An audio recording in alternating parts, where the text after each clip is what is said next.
কোথায় দিব আপনার বসি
আমি দেখতে পাচ্ছি তোমার বাড়িতে কোনো বসনের জায়গা নেই।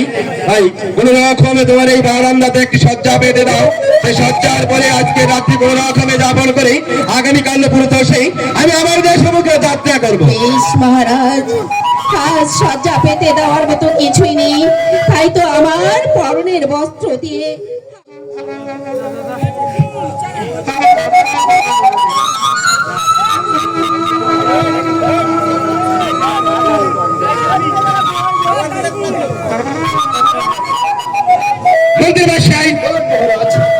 আপনি শুনলে সহমন্ত্রী ওই বসবিক্ষ নিচে আজকে রাত্রি যাপন করুন।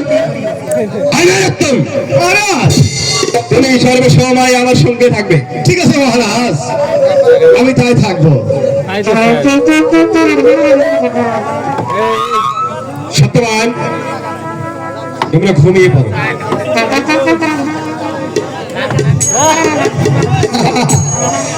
আমি ব্রাহ্মণ ঠাকুর।